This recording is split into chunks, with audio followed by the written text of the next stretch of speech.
सम्पूर्णमा नमस्कार। अहिले यस विषम घडीमा मैले पनि एउटा भिडियो बनाउन मन लाग्यो र भिडियो बनाएर मैले पोस्ट गरेँ।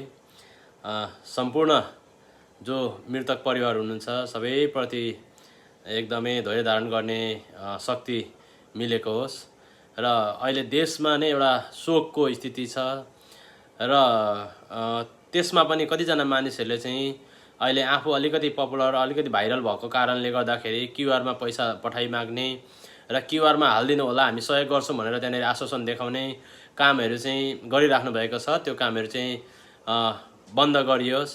किन भन्दाखेरि अहिले राज्यकै संयन्त्र हाम्रो प्रधानमन्त्री कोषमा गोफन्डबाट डिपोजिट गर्न मिल्ने एउटा व्यवस्था गरिएको छ, त्यनेरी गरौँ।